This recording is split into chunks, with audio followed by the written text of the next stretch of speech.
Hello and welcome to a special edition of the Jefferson Madrinks Fantasy Podcast, the pod on a mission to normalise 8-team leagues.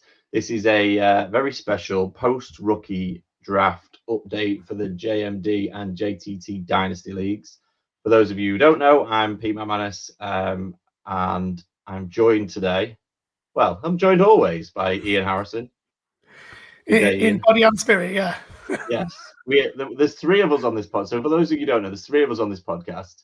Hallam Monk is the third man, and this is kind of a little bit of behind the curtain stuff because what we are using here, we're using this time that we have waiting for H to appear to show up for our actual podcast to do a little bit of extra content because he's now got 3 kids, and we can put a time in the diary, but whether he sticks to it or not is anyone's guess.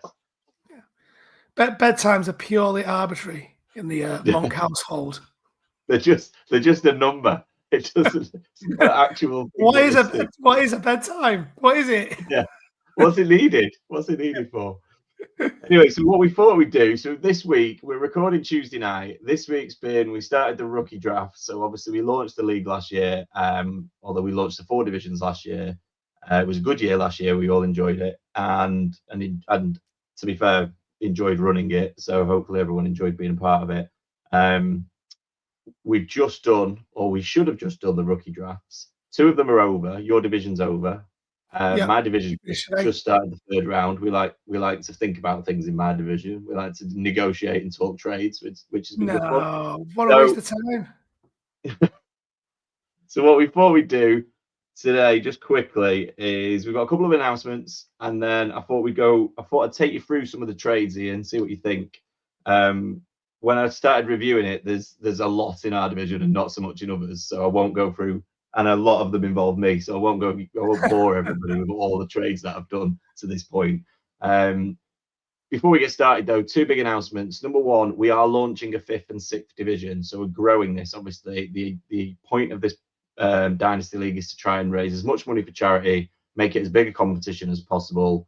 We started with 4 divisions last year. That worked really well. We are adding a 5th and 6th division.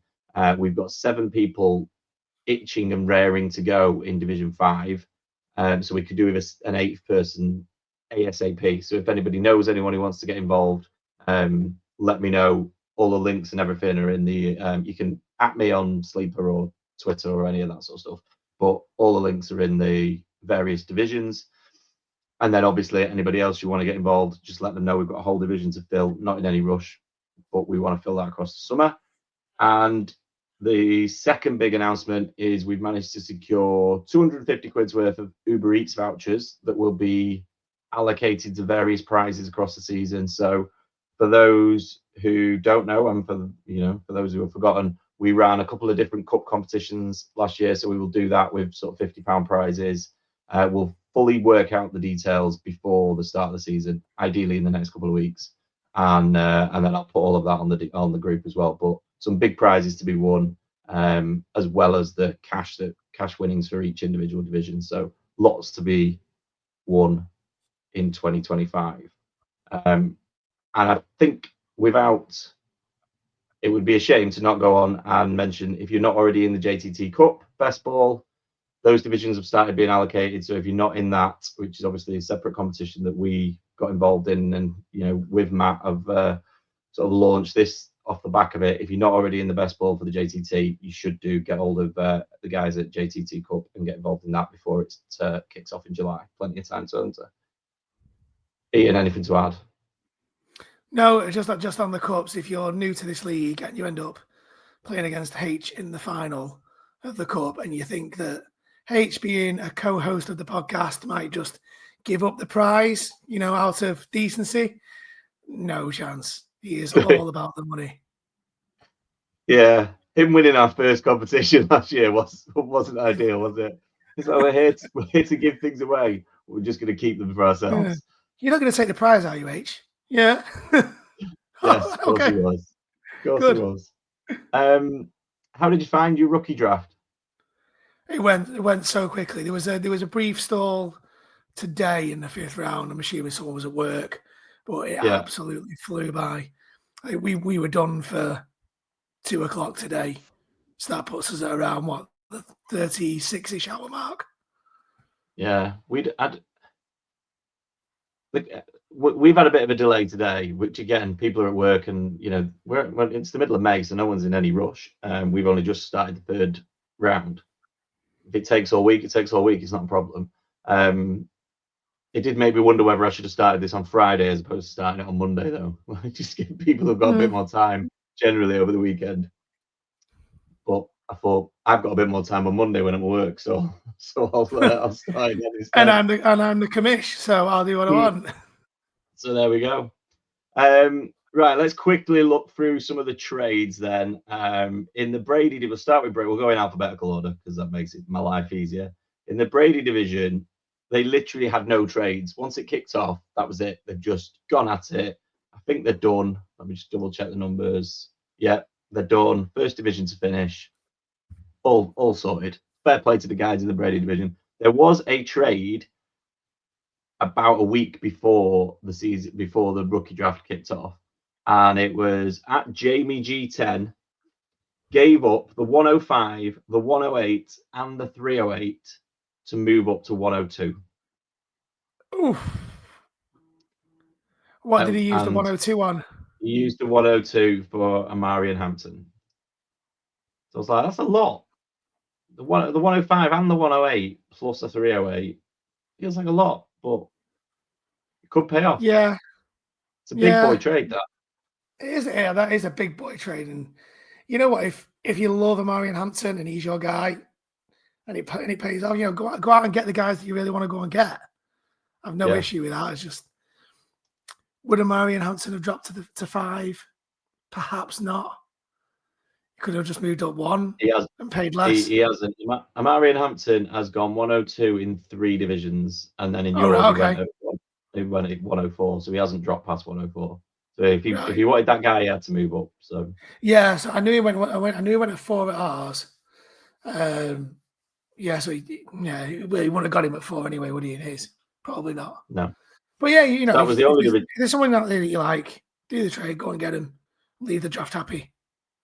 That was the only division that didn't really have a trade. In the Elway division, a couple of trades by the JTT commissioner. So one of them was a couple of days before in fact, both of them I think were before the draft started. Or at least one of them was before, and then the second one was sort of as the draft was starting. And the first one had nothing to do with picks, but because it was the JTT commissioner, I thought I'd bring it up.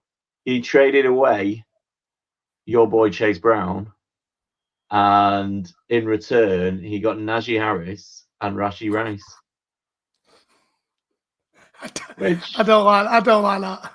And you sure? I messaged him. I said, Ian won't like that. I don't like that. You wouldn't like it. That's why I thought I'd bring it up. It's not really relevant to the rookie draft. I just thought I'd bring it up. But, was this pre or post NFL draft? This is only like 3 days ago. Oh, right, okay. So even after the Chargers took multiple running backs in the draft, he's like, yeah, I want Najee Harris.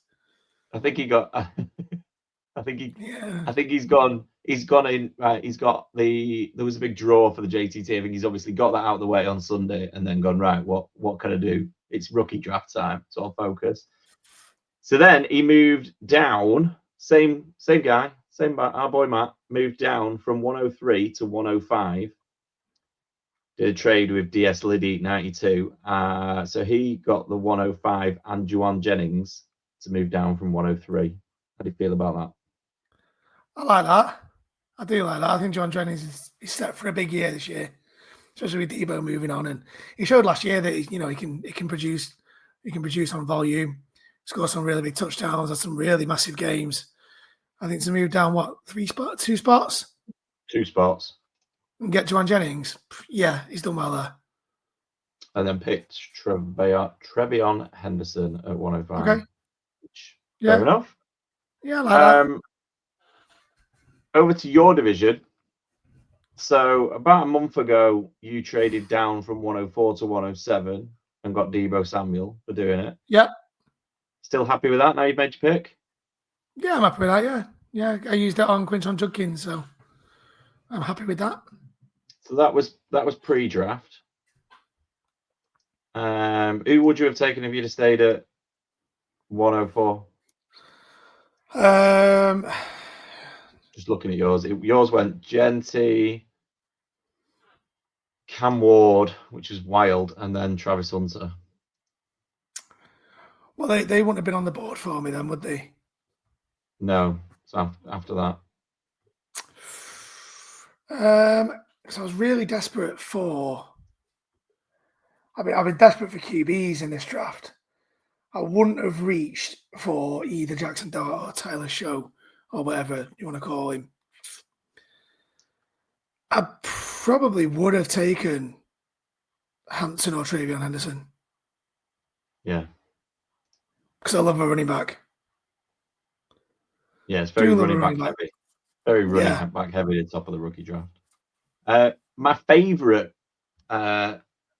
trade in all of the divisions was just before it started, and in your division, the boy traded for the number 1 overall pick, which is a big thing to give up, especially this year. And Drift Edge moved down to 102 and gained Jalen Waddle in a deal, which obviously makes me love it more because I do love Jalen Waddle. But I like that moving back a spot, taking Hampton instead. Oh no, he didn't take Hampton, did he? He took Cam Ward. Took Cam Ward, which was completely I'm saying it's wild. I'm just going off the other divisions. It's wild compared to the other division. We'll get to that in a minute. But yeah, I did like the trade. So yeah, well, anything that involves Waddle, you're all in on. It's not. No, well, I did make the point that I like it for both sides. I was like, giving up Genty, I don't think you'll get a lot of people trading the number 1 pick. If you're in any rookie draft of any sort of format, I don't think you'll get a lot of people like risking trading that away and then watching him run for 1,500 yards for the next 5 years. So, and knowing you could have had him, that's in Dynasty, that's quite a big move. I'm trying to. Is this your division as well? Yes, this is your division as well. So then later on, you had Brown Bear Rick giving up Kittle and Godwin to Rookie Raven in exchange for Njoku and the 207. It's one of those trades that I look at and go, I don't know. I think I really like Kittle this year. I think he could have a big year. I think the logic behind that is, you've shipped off 2 older players. I know Kittle's just signed the new deal, but Godwin's coming back from a really bad injury last year, and he's not young. And he's invested in youth, and he might have had roster spots to clear as well. And then the most nonsense isn't the right word. The most pointless trade of the draft was you giving up Nick Chubb to get back into the draft at 508, right at the end. That hurt me a little bit. That really hurt me because I do love Nick Chubb. I know you're a big Nick Chubb fan, but I was like, I like the fact you're just throwing random trades out at the end of the 5th round. Ja'Cory Cross-Key Merritt. Yeah, I traded a useless finish running back to a useless rookie running back. So yeah, I give him 3 weeks before you've just dropped him out of your taxi squad and everything. Like, well, I don't need that, but let's just get rid of him. And finally, in our division, in the Manning division, Big Bod's moved down 3 spots, swapping with Ash Perry in the 2nd round. So he moved from 203 to 206 and gained Brian Robinson in the deal. I quite liked that. I like Brian Robinson next year. And three spots in the 2nd round. I have no issues with that. I can remember we talked about this previously. I know we talked about it on the WhatsApp group, and you didn't like my trade for Trey McBride. So I got Trey McBride in the 206 and gave away Bijan Robinson a couple of weeks ago. Yeah, I don't not a fan of that. Yeah, that's still not settled on me, that one. I'm still. On the basis that I went really running back heavy when we did this draft last year, and I can't remember why, because that's not something that I usually do. No. But I've got Gibbs, I've got Kyron, I've got Jonathan Taylor. I was planning on drafting a rookie running back. I have drafted a rookie back. So I was like, I can probably give up on Bijan. I do love Trey McBride. So I'm okay with it. I'd have tried moving on from Kyron first before I got rid of Bijan. Yeah. The problem with Kyron is no one values him anywhere near as highly as I do, as we've had conversations on this pod in the past. What's really messed me up this week, or not messed me up, but I got an offer. So PM Big Man in our division offered me the 307, the 406, the 407, and the 507 for the 205, and I was like, well, that's too much to turn down. So I took it, and then I think I messaged you and H. I was like, I've got like 9 picks now, so which is fine, and I think I've still got about 8 or 9 picks. So I was like, he's good. I've got picks, but I don't know what I'm going to do with all these players once it gets to the end, and it's like, oh, you need to get rid of 7 or 8 players. So yeah, I've got 9 picks, and I don't know any rookies. Yeah, I've currently got. We're like I said, we're at the 301. I've currently got half the 4th round in our rookie draft. So It should be the a quick 4th round will round. be quick. You might like this one though. I got half the 4th round by trading away Travis Kelce for the 403.